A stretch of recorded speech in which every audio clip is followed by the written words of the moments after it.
Hello बच्चों, चलिए प्रश्न को पढ़ते हैं। नीचे दिए गए खाली स्थान में उचित शब्द भरिए।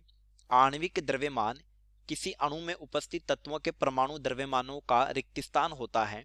ग्राम में किसी पदार्थ के 1 मोल का द्रव्यमान उसका रिक्त स्थान द्रव्यमान कहलाता है। आवर्त सारणी में प्रदर्शित परमाणु द्रव्यमान उनके रिक्त स्थान द्रव्यमान होते हैं। ABCD 4 विकल्प दिए, सही विकल्प का चयन करना है। तो चलिए प्रश्न की मुख्य अवधारणा पे बात करते हैं। अवधारणा देखिए, एक परमाणु का जो द्रव्यमान होता है, अकेले परमाणु का द्रव्यमान ये कहलाता है परमाणु द्रव्यमान। परमाणु द्रव्यमान इसकी इकाई होती है AMU, एटॉमिक मास यूनिट। और 1 मोल परमाणु का जो द्रव्यमान होगा, 1 मोल परमाणु का द्रव्यमान ये कहला देता है परमाणु भार। परमाणु भार यानी कि एटॉमिक वेट, और इसकी इकाई हो जाती है ग्राम में। तो जब भी मोल के लिए द्रव्यमान परिभाषित होगा परमाणु या फिर अणु के लिए, तो वो ग्राम में होगा, और अकेले के लिए AMU में होगा। अब देखिए, ये पहला रिक्त स्थान है, ये दूसरा रिक्त स्थान है, और ये तीसरा रिक्त स्थान है। अब देखिए अणुभार क्या होता है। अणुभार जैसे CH4 एक अणु है और इसका अणुभार होता है 16 ग्राम। यह है अणुभार। इसका मतलब हुआ कि 12 ग्राम तो जो है वो कार्बन का परमाणु भार है, प्लस एक हाइड्रोजन का एक होता है, तो 4 ग्राम हाइड्रोजन का है।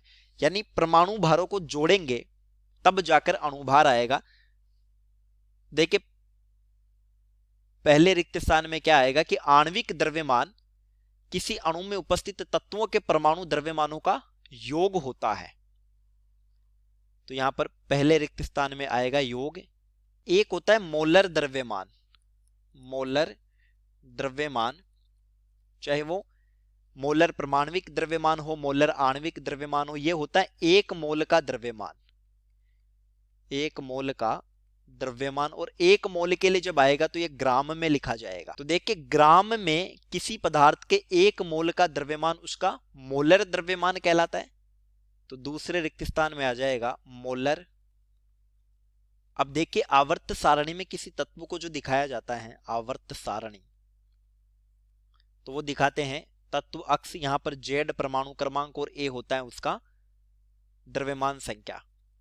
तो ये जो द्रव्यमान संख्या है, द्रव्यमान संख्या ये सबके औसत मान होती है। जैसे ऑक्सीजन के क्या है, 3 समस्थानिक है, तो फिर तीनों का औसत मान रख के 16 क्या रखा जाता है, द्रव्यमान संख्या रखा जाता है। आवर्त सारणी में प्रदर्शित परमाणु द्रव्यमान उनके औसत द्रव्यमान होते हैं। तो तीसरे रिक्त स्थान में आएगा औसत। तो देखिए B विकल्प सही हो जाएगा, योग, मोलर, औसत। तो हमारे प्रश्न का उत्तर हो गया B। चलिए, उम्मीद करता हूं प्रश्न समझ आया होगा। धन्यवाद।